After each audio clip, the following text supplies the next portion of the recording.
Good morning. We'll call this morning's meeting to order. First thing on the agenda is the approval of the agenda. Mr. Chair, I'll make a motion to approve the agenda with the change of item number 3 to 9 o'clock. Mr. Baer reached out to me this morning, and he will be able to make it if it's at 9. Okay? Second. Okay, we got a motion, a second, to approve the agenda as changed. Any further discussion? All in favor? Aye. Approval of the payment of bills and vouchers. I would so move. Second. You got a motion, a second, to approve the bills and vouchers. All in favor? Aye. Approval of the minutes from September the 12th. So move. Second. Got a motion, a second, to approve the minutes from September the 12th. That's presented. All in favor? Aye. Okay, first thing on the agenda today, then, is request approval to advertise to hire new deputy positions. Mark and Chris. Good morning, Mr. Chair, Commissioners. Thanks for having us this morning. We are here today to request actually to advertise our positions, including steps 6 and 7 on our 2024 pay grid. On September 12th, County Administrator Larson was here, and he did get the 2 positions approved for us to start advertising for. What we have been seeing is we've currently been advertising for steps 1 through 5, and we're still low for applications, getting anywhere from 0 to 2 applications when we start opening these processes up. We're hoping to add steps 6 and 7 onto that to see if that will open up our application pool a little bit more. And then prior to placing somebody at 6 and 7 on that grid, I would work with our current county administrator, our current one. Is there a change coming? You never know. I hope to get through this meeting. I've never seen Steve so red in my entire life. And it's as we're doing right now. If we go beyond 3, the county administrator and I have a conversation regarding that. I don't believe we've even gone beyond 3 as of lately. So it's just adding step 6 and 7 onto that. A line or a step is about anywhere between $2,800 and $3,000.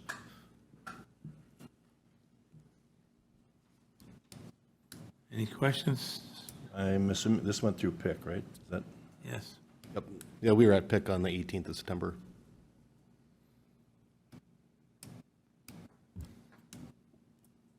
I guess I'll talk. Yes, this did go to PIC. We had a long discussion about this, understanding there's a wage study coming into account. That was part of the dialogue, but also realizing we need to get creative in how we are recruiting and getting new employees. This still will have the ability to, this isn't a guarantee that everything will be at a 7. Obviously, it will be based on the applicant in the same way that we kind of decipher how we'll put people on the grade or the step now. So it is with a hopeful approval, the PIC did move this forward to this board. Yeah, it would be based on the applicant's experience. If we're getting somebody with a good amount of experience, we'd want to move them a little bit higher on that grid. Sheriff, do you think that if you were to hire somebody, and again, that would be based on experience, right? Correct, yep. How do you feel that current staff who might be under 7 would feel about that? We've had some discussions in regards to that, and I think they know and understand the position that we're in right now with hiring. They see it as well as sometimes they're working a little short until we can get these spots filled. I have spoke with one of the union stewards about it, Deputy Files. He feels comfortable with it, and he has addressed his union with that as saying, hey, this is something they have to do to get people here, and we have to get beyond this whole somebody else is going to start higher than I did. I would think that maybe I'm certainly not advocating, I hope that none of our deputies would elect to leave, but I'm assuming if any of them ever chose to go somewhere else, they would also like to see wherever they're going, consider their time in office as well, right? That's correct, yep. As a potential factor for them. Correct, yep. So, okay, I just want to make sure that we're not opening up another problem there, so. I would hope I wouldn't, and that's why we discussed it with Deputy Files as being the union steward first, and he's in support of this as well. Sure, okay, thank you. I'm gonna make an assumption here. If they're hired in at step 6 or 7, they're gonna have corresponding time and experience that we would see for a 6 or 7 candidate here within the sheriff's department. Yes, that would be correct, yep. With that, I'd like to move for approval of these positions and advertising at level 6 and 7, as described. I'll second.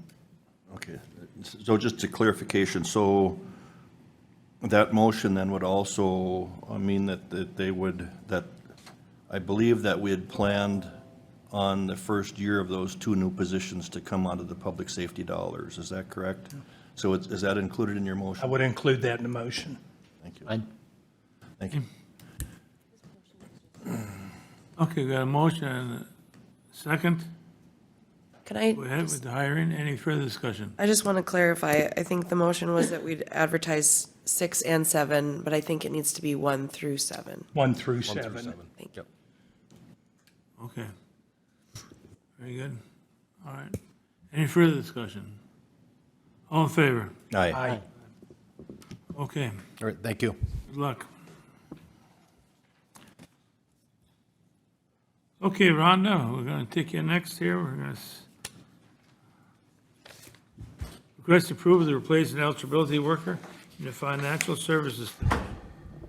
Yes, good morning, Mr. Chair and Commissioners. Good morning. Morning. Heard you were running a little ahead, so I ran over. I'm a little out of breath. Yes, I am here today to request approval to replace an eligibility worker in our financial services division. We have an employee position that we'd like to fill. This position was in our, primarily in our healthcare team. And as we've come before you before, that's an area that we have a tremendous amount of workload with the healthcare unwinding after COVID.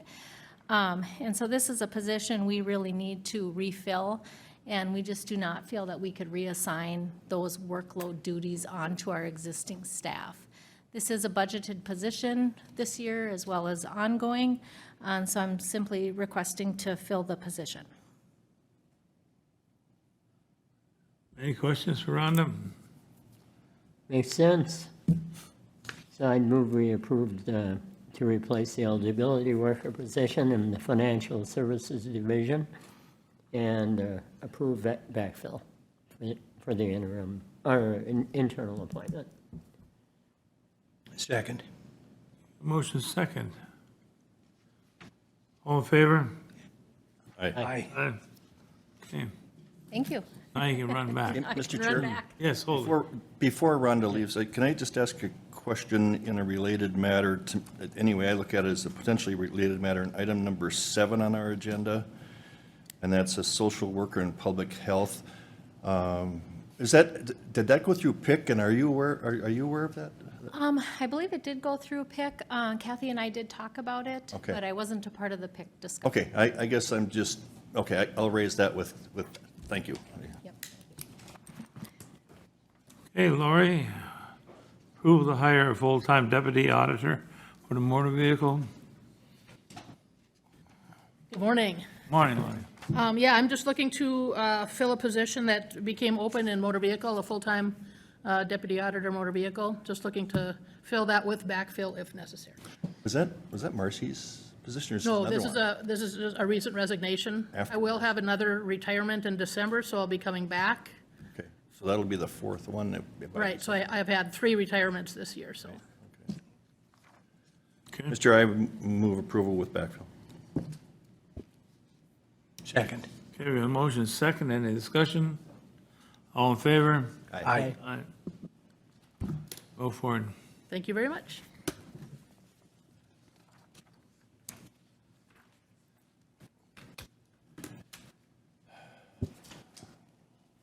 Okay.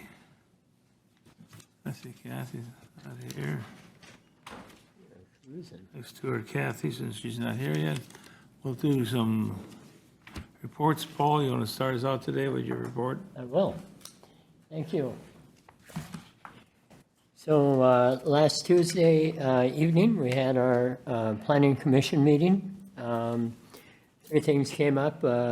Conditional use permit for a retreat center that was postponed to get further detail.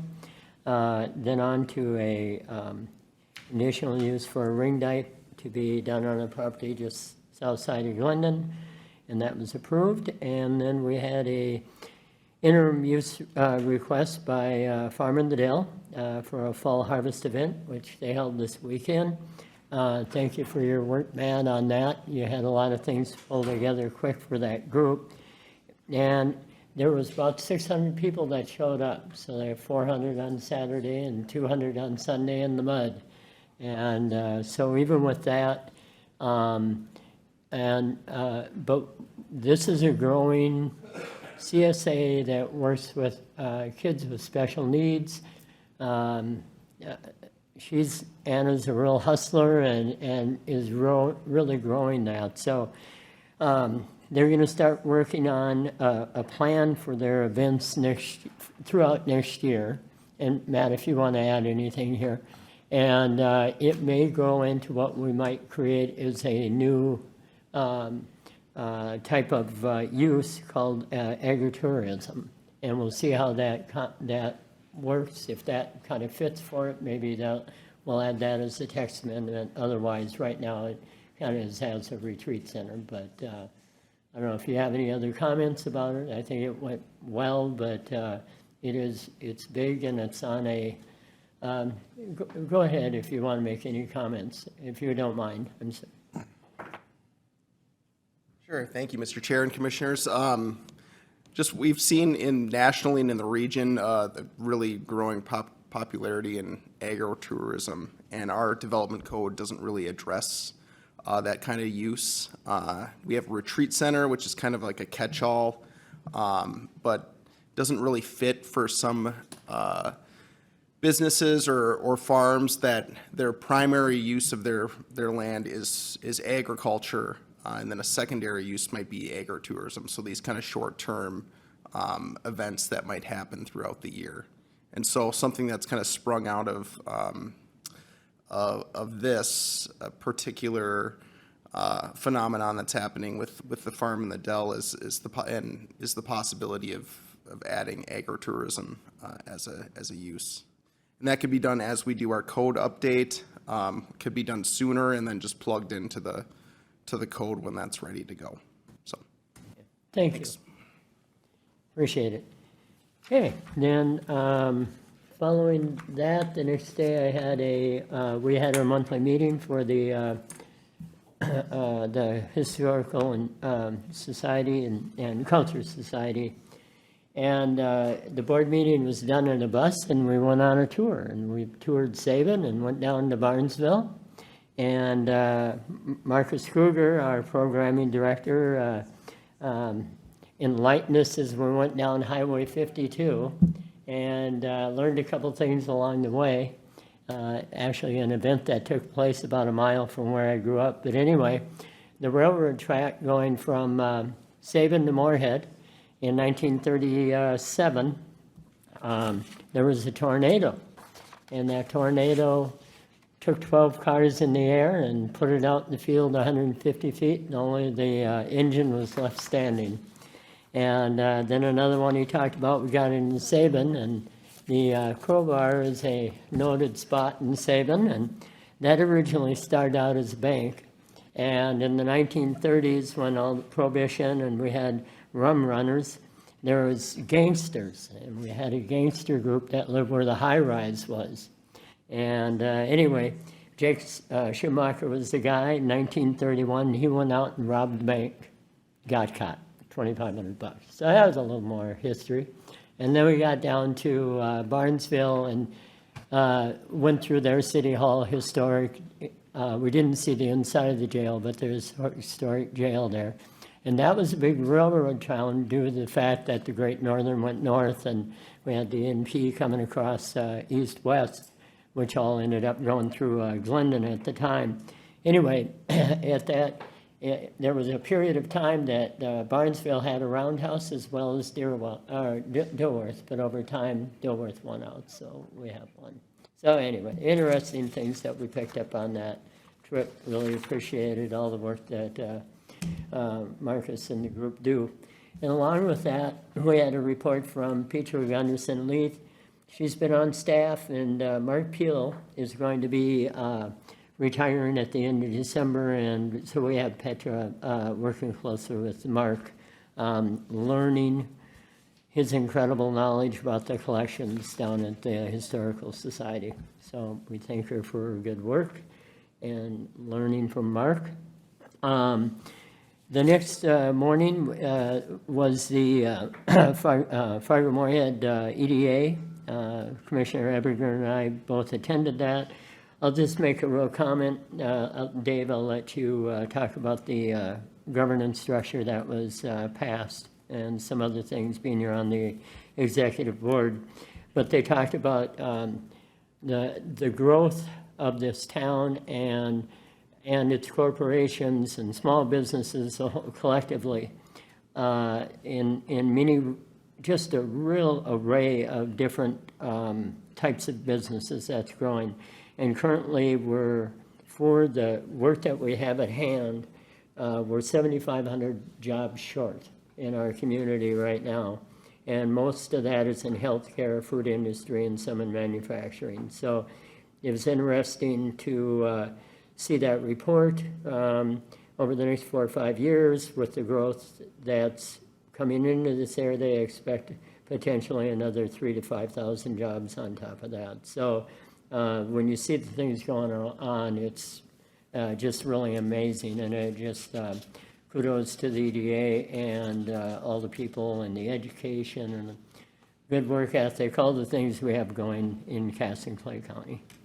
So that afternoon, MetroCog, we met, and on that, we had a couple transportation improvement program updates that were amended.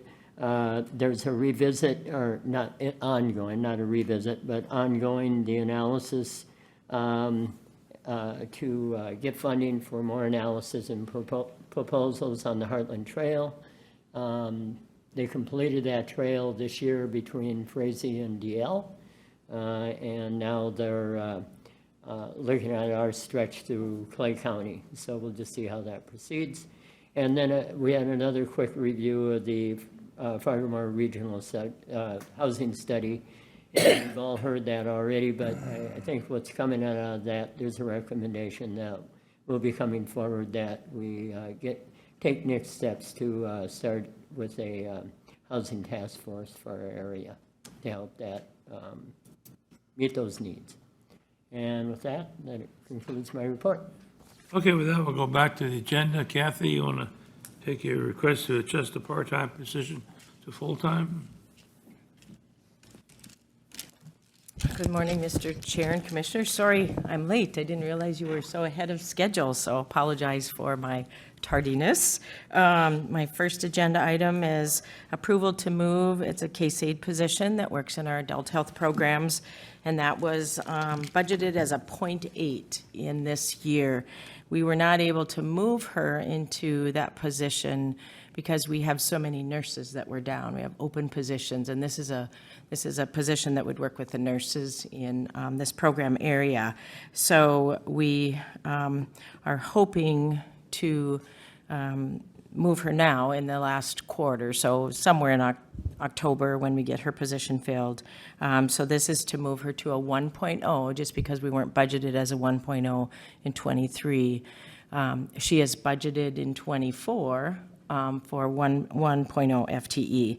So we have the revenue or the salary expenses that were in there for '23, however, not utilized, so it is really budget neutral. We'll only have, less than $14,000 that it will be for the remainder of the year. So we have plenty of expenses that we have revenue in there for that expense. So it really is there will be no budget impact for '23, and then in '24, it's already budgeted as a 1.0. So that's my request, is just to be able to utilize her. We're getting an influx of clients with one of our health plans at the beginning of October. So there will be a need. Again, we're still short the nurses, but there will be a need for the case aide to do some of that work, so. Okay, we discussed this at the PIC meeting, and because of the shortage of our nurses, we decided to move this case 8 position to full-time, so that's what we approved that at the Mr. Chair, PIC meeting. I would move the approval of the request. Okay, I'll second the motion. we got a motion and a second to approve the request to move the case 8 from .08 to 1. Any further discussion? All in favor? Aye. Aye. Okay, your next thing is to advertise for social worker for the adult health program? Yes, we've had challenges, as you all are aware, in recruiting RNs. That's really a tough market. And at some point, we're going to maybe have to look at salaries. I know we're competing with the health systems and other facilities, even nursing home. Salaries are higher than our RNs, so we'll have to take a look at that. We've had empty positions since January, so it's been really tough on the remaining nurses. Their caseloads are over the level that they're supposed to be. So what I've looked at is utilizing a social worker in just one program area. We can't use social workers in all of our program areas in public health, but in the one area that's requiring assessments, we could utilize a social worker in that area. So my request is to be able to add that discipline to our advertising and see if we have any better luck in getting a social worker that can work in that area. That would alleviate the 2 nurses that are in this assessment area. So I could move one of those out into case management to help alleviate some of that workload, and then have the social worker do assessment in our UCare area. So, just trying to recruit another discipline that we can actually utilize. Now, social workers cannot help us with our vaccinations and other healthcare situations, but I think having a social worker in this area would alleviate some of that work. So that would be my request, is if I can add that to my advertising for RNs and add the discipline of social worker in there. So what would happen if all of a sudden we can get hold of registered nurses, RNs? Well, yeah, that's a potential, and we certainly the RNs can do everything in our public health, so that would certainly be the ideal, but, going 9 months without much luck in recruitment of RNs, this would just be another discipline we can add. So we'll see what we get when we put out an ad for a social worker. So they'd be in the same. It would be in the same advertising we have now. We just add the social work discipline. Kathy, would the social worker have to have certain credentials? I guess I'm not really certain about when somebody graduates with a social worker degree. Do they put emphasis on different areas of social work? Yeah, thanks, Commissioner Campbell. And Mr. Chair, the social worker has to be a bachelor, so he or she has to have a bachelor degree, but they aren't required to have a license. So as long as they have the bachelor degree in social worker, as a social worker, they can still work within this area. Registered nurses, as you may or may not know, they require a license. We cannot work without a license. So the nurses require a license. The social worker just has to have a bachelor's degree. If I can just follow up. So I know there's, in our social service department, there's we also have people who do assessments. And those are often in areas outside of maybe a medical field. And I guess that's why I was asking that question. You know, I think there are types of assessments you're dealing with in public health are considerably different, aren't they, than? Yes, in this area, though, it'd be very similar to the assessments that the social workers do in social services. So we could have one social worker in this area. Case management is different because there is a lot of, you know, medical things that we're dealing with.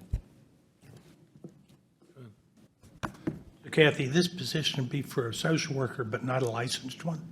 Correct, and in the county system, and maybe Rhonda has brought this to your attention, they aren't required to be licensed in a county system. In the private sector, they are required to be licensed, but even in social services, the licensing is not required. I wasn't aware of that. Yeah. Okay, thank you. So would this position be an addition to your staff? Well, we have 3 vacancies, so hopefully it would fill the one where we could put them in the assessment field. Very good, okay.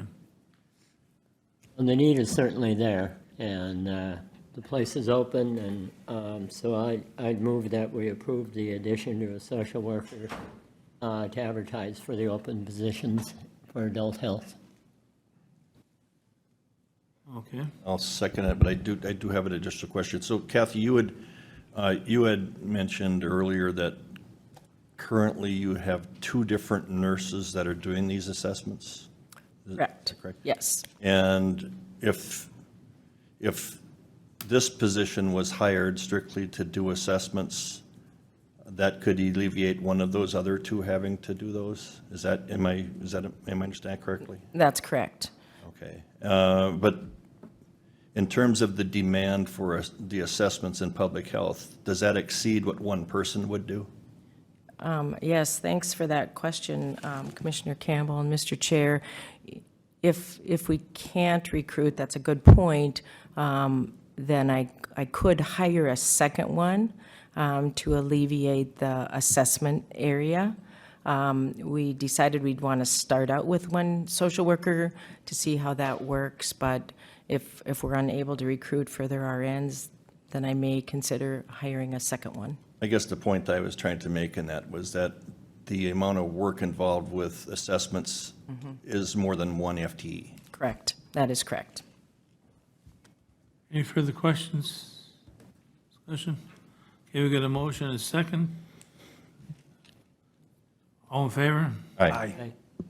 Opposed? Okay. Very good. Okay, thank you. Okay, we'll go back to item number 3. Matt, Advertise his second term and Ezra Baer to be second term in the Planning Commission. Thank you for being here, Ezra. Good morning, Mr. Chair and Commissioners. I'm here to bring to you the Planning Commission's recommendation to reappoint Ezra Baer as to the Planning Commission for a second 3-year term. Ezra currently serves as the chair of the Planning Commission and the Board of Adjustment. He does a really good job, really runs a very effective meeting for the Planning Commission and the Board of Adjustment. So looking for a motion to reappoint. I don't know if you have any questions for Ezra at all. He is here, so. Mr. Chair, I, as the delegate to this board, can really attest to the work that Ezra puts in to make sure he's as well educated and prepared for the items that we have for deliberation, and really is a great representative to all of the county, but particularly the townships, based on his supervisory role there. It's really helpful to have that point of view. So I'll make a motion to reappoint Ezra to a second 3-year term. Second. Okay, we got a motion and a second to reappoint Ezra. Ezra, do you have any comment?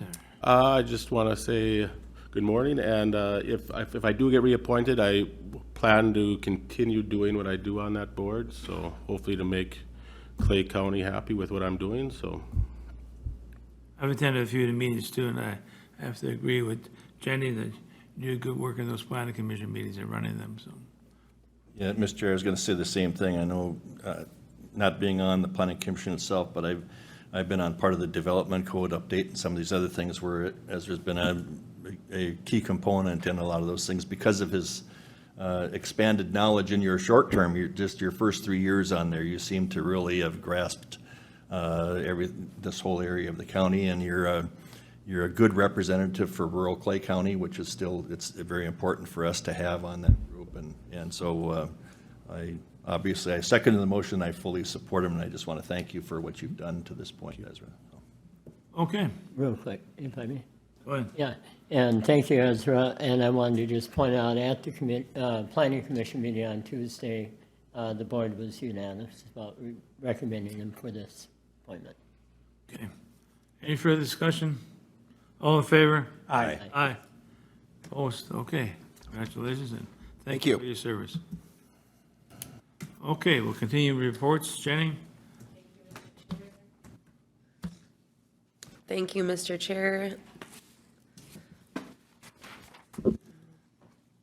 Last week, I attended a website redesign committee meeting.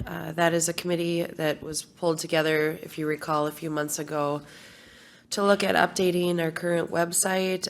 We did evaluate at least 20 different municipalities that are hosted by the same company that also host ours, and gave our feedback on items that we think would be helpful in terms of citizens accessing the information they're looking for, clarity, flow.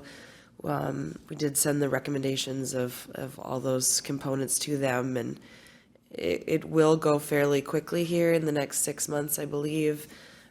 We'll see how our recommendations are put into a mock format, I guess, and then provide additional feedback from there. But thankful for the staff that works on that. They are far more knowledgeable in that than I, so I'm just kind of there to offer mute insight, I guess. That afternoon, I attended the MetroCog Policy Board meeting. It was a really good meeting. We had, again, the housing study report that is available on MetroCog's website if you'd like to access that. And then had a long discussion with Extension on staff openings and walking through how we advertise and fill positions that are open within the county. And then yesterday, I attended the Lakeland Mental Health Board meeting. We did meet at the Detroit Lakes office. It's always nice to visit all of the satellite offices. They really do a great job of delivering service. Each office has its own unique issues that they help clients work through. And so it was interesting to hear from them how they're continuing to meet the needs for service. We had updates from the Auditor and Clay County Collaboratives. If you recall, both of those have openings in their executive directors. It appears that a job offer has been sent to the Clay County Collaborative individual. Really hopeful that they'll be able to fill that. And then the Auditor Collaborative position has been filled. We did have a long discussion on our financials. We're currently seeing some substantial reds and losses in the areas of psychiatry. The reason being is there is immediate availability for clients to see a psychiatrist. It's kind of a double-edged sword because that's something that we've been advocating for a long time. Psychiatry is really hard to staff, and thinking that August was just maybe a unique month because people were out of school. The recommendations from school-aged children were not happening because of that. People are maybe going to get back into seeing their providers in September. We're not at the point where we want to make any significant staffing changes, knowing how difficult it was to staff those positions, but certainly it is encouraging that those folks that really need to have that level of care are able to see someone immediately. one initiative that the Fergus Falls office did with the Detroit Lakes, in collaboration with Detroit Lakes, they made, with their advertising dollars, You Matter t-shirts.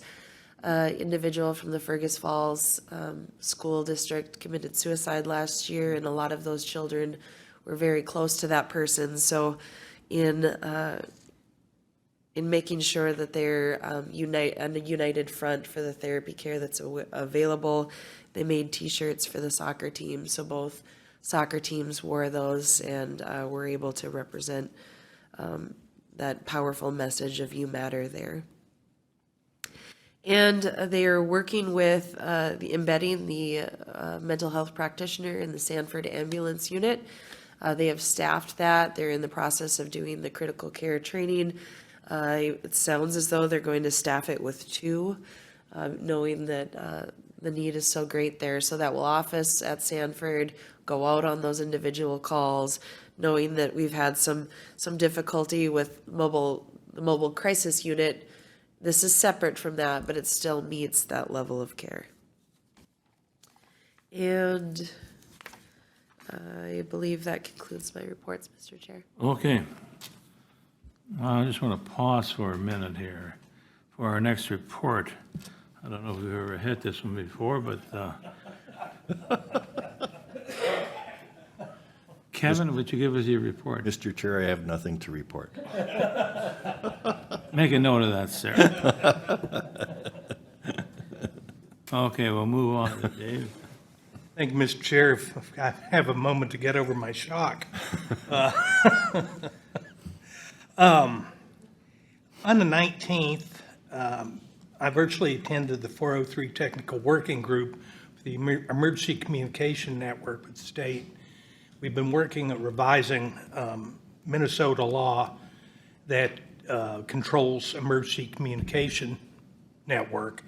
And I loathe to drag the commission into the weeds on this, but I need to give some background before I give a report on this. Just to remind you, for 3 years, we've tried to revise the Minnesota statutes that control the operation of our emergency communication 911 network, including Armor, which is a backbone system.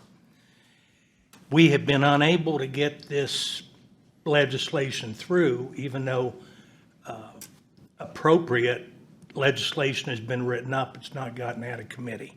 One of the big problems has been the legacy hardwire service providers who currently provide 5% of the calls to this network have charged about $4.5 million to do the procedure that attaches address information to this data as it comes into the state network.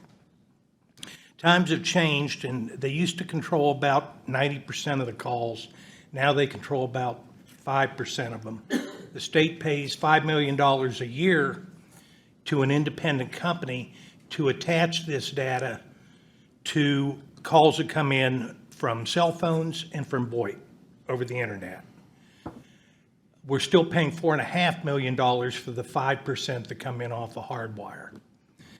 And the lobbyists of that group have some concerns that if we update our legislation, it'll impact on their income. Unfortunately, if we don't get legislation through, possibly this year or next, it'll have a serious impact on federal funding that comes in to our individual dispatch centers. So this needs to be done. This committee was put together to work with representatives and lobbyists of the hardwire legacy services. And the first 3 meetings have been fairly acrimonious. The assumption was we would take the legislation that's been written, review it, discuss it, and try and find a consensus. 3 meetings, we managed to get to about page 3. At the opening of the last meeting on the 19th, Sandy Stroud is a planning director for the Department of Public Safety on the Emergency Communication Network. She's been facilitating these meetings. She did not open the meeting. It was opened by John Cunningham, who's the Assistant Commissioner of Department of Public Safety. And basically, we decided, or they decided, that the meetings would be temporarily terminated, that this entire thing will be rethought. Commissioner Cunningham was fairly clear that he did not fault Sandy Stroud in any way, but her position is trying to facilitate the meeting, and as a person of interest in this, were not working, that there was not progress made, and they're going to go through a 90-day period of advertising and hiring an independent third-party facilitator for these meetings. And so we're currently on hold. Again, this is critical legislation for the finances that come in from the state to support our dispatch centers. It's not getting through. We're not making progress on this. So hopefully a third party will be able to come in and push this thing through. But I would have to agree with Commissioner Cunningham that this was not Ms. Stroud's fault. She put a huge amount of effort, and the ECN put a huge amount of effort in trying to move this forward. There's just some sand being put in the gears. So, Mr. Chair, can I ask so is AMC's position in support of what you're talking about here? Does AMC fully support this? AMC, this is going to be probably, we're having a meeting next week, one of our critical issues. And, we've tried not to make this into a contentious thing. We've tried for the last 2 years to include these people and try and work towards consensus. AMC's not come into it's been more of an approach of trying to support the legislation through the system and get it passed, as opposed to coming up with a we're for it, they're against it thing. Hopefully a third party can do that, but AMC is involved in this and they're aware of it. We discussed it at our meeting 2 weeks ago. I think there may be some vocal discussion about this. I didn't know if this was if this is getting down to a metro rural issue, or No. it's not none of that. This is lobbyist versus common sense. I'm sorry, I can say it, they can't. Well, But there's a lot of frustration at the Department of Public Safety. There's a lot of frustration from those of us that are trying to work with this. And our legislators need to hear, statewide, they need to hear about it. No one part of the state is benefiting from this. In fact, I would think the majority of the calls that coming in on Hardwire are probably from rural, low coverage areas. So it's probably more of an outstate issue than it is a metro. Just had a quick question, Commissioner Eberger. With the 90-day delay, that's going to start pressing up against the legislative session. Are they concerned at all as far as being able to? There is a potential rescue coming over the hill. We don't know, but the Federal Communication Authority has legislation they may or may not push through that would make this totally a moot point. In which case, we wouldn't have to pay for any of these services to an individual provider. It could all be grouped with one outfit that could attach this data to all of the calls as it goes in the system. Much as we've got with cellular coverage in VoIP right now. 95% of what's being done is being done on a contract that's $5 million. 5% of what's being done is being done on a state payment agreement of $4.5 million. So obviously somebody is making more money per call than. So anyway, I don't want to turn into a rant. I'll take a deep breath and move on to my next. Mr. Chair, I just want to follow up, and this is something that, I don't know where this leads to, but Commissioner Ebinger brought up the fact that this can impact our dispatch centers. And one of the things, as you all know, we've had some concerns and some issues raised about, with our local cities about the payment for the services of dispatch through the county. And through our discussions with them, one of the things that we brought up, and I say we, it's from the county standpoint, is that we need to look at the funding mechanism as on the 911 fees that go through the state of Minnesota. For example, the Cass County in North Dakota gets a much larger percentage of those 911 fees than what we get in the Minnesota side. And, I think when Dave and I met with the small cities on the dispatches, one of the things we said is we would work on this issue because that would be one way where we could see some of those fees being reduced is by getting more of those 911 fees to go towards dispatch. So I don't know how that fits in with what you're talking about, but in that regard, our board, I think, needs to get on board with legislation that would, it's very similar to the solid waste management tax. Solid waste management tax goes in, and a vast majority of it goes to the general fund. In my opinion, it's ridiculous. But the 911 fees should help pay for 911 services through dispatch. Yeah, I brought this up about an increase in 911 fees to the PSAPs, to the dispatch centers, at the meeting in the fall, and frankly, it didn't go anywhere because the 403 issue was stealing all the oxygen in the room. And what we need to do is have a state statute that recognizes next generation 911. Everything in there was written over a decade ago, which is a century in technology time. And the federal government's not going to pay you for next generation 911 when you don't even mention it in statutory language. So this is something I think there's an answer to it, and it's letting a little air and sunshine in the room. Because the ECN people can't fight dirty. There are things they can't point at and say that's not fair. They have to be middle of the ground and working with everybody. But when you take a look at this, it's pretty much what lobbyists do, and they push for one agenda.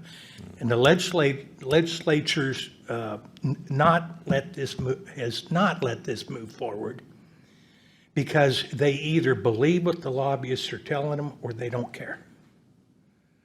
And so this issue needs a little bit of scrutiny from the public, and they need to give feedback to their legislators so that they know what the issues are.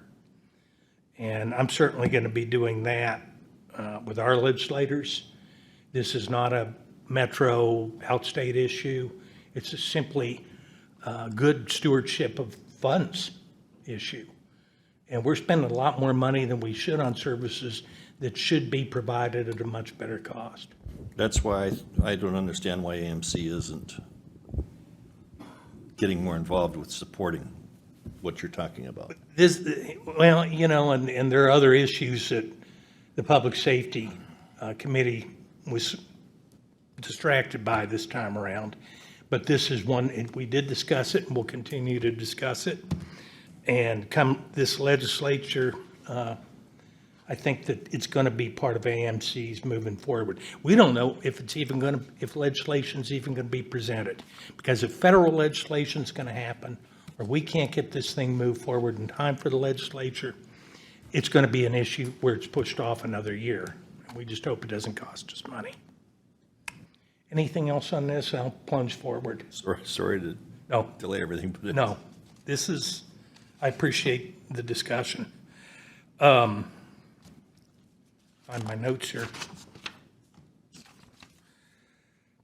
Thursday, the 21st, attended the EDC's meeting.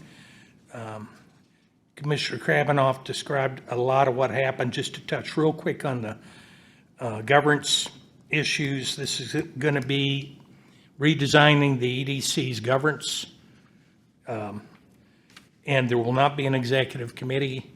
if the proposal moves forward in December, there will be 6 public officials on the board. And frankly, looking at it, it's probably going to be 2 members of Cass County, 1 from Fargo, 1 from West Fargo, 1 from Moorhead, and 1 from Clay, I suspect. But that final decision hasn't been made. There was a lot of discussion on workforce. One of the interesting things that came up in trying to sell our metropolitan area as a destination that people want to come to work, there was a discussion about cost of living. And that is seriously impacted,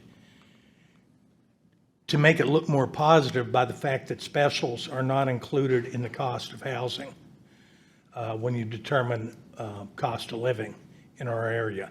And most of the areas people are coming from, I experienced this myself when I moved to this area, I'd never heard of a special. That was just included in the cost of the house. And I showed up here and thought, gee, you get all this double pane glass and nice insulation, and the house costs about the same. Well, no, it doesn't, because then they told me what my specials were. So that's one thing that's going to be discussed. Move forward from that. Later that day, I attended Lake Agassiz Library Board meeting, approved a new position for a youth services librarian. This will be offset by the increase in state funding that libraries will be receiving next year. So it's not going to impact on the budget to result in an increase. We set up a nominating committee for next year's library board officers, and we reviewed the bylaws. We also discussed library collection policy and how to respond to public challenges on specific articles or books or things that people object to in the library collection. And that completes my meetings. Thank you. Okay. My meetings was just last Thursday, had Partnership for Health. We had report on the audit that they did for last year for 2022. And it came up with a very good report, of unmodified report. And I got an email yesterday saying that it's approved by the state. So congratulations to Carmen Barth for good work on the finances for the Partnership for Health. She's doing a good job over there. So that was the only meeting I had. So, Steve? Thank you, Mr. Chair. Last week, I had a phone conversation with Mike Redlinger, Fargo administrator, city administrator, and a series of shared interests. Also participated in the MCC JPA pre-meeting. We're scheduled to meet this Thursday here in this room. We had project updates. We had offers of just compensation and multiple negotiation summaries. That'll be brought forward this week. Continued on the 20th, we met with our risk management committee. Again, continuing to bring that document forward. We hope to have it before the commission here in the next month. On the 21st, met with Sheriff Empting on a series of issues, SROs, updates, public safety funding. On the 22nd, I talked with both Dr. Bob Zimmerman and Mike Reitz from the city of Moorhead on a series of shared issues. And just as we enter into flu season, just want to get the board's input. In previous years, or many years, we've had the public health come and offer shots during an upcoming board meeting. Is that something you'd be interested in seeing again? I put a question into Kathy McKay, and she said they could, now that they got their protocols, they could do it on the 10th of October, and I told her that I would have an interest in the flu shot. I get it every year, and usually right before a board meeting is the perfect time to do it. I got mine with my COVID shot last week. Okay. All right. That concludes my report. And We'll have Mr. Chair, I do, just in the correspondence with Kathy McKay, she did say that they may have the newer COVID vaccine available at that time for anybody who would want to have it. So. Okay. Brian, you got anything? Thank you. Sarah? Okay. We're adjourned.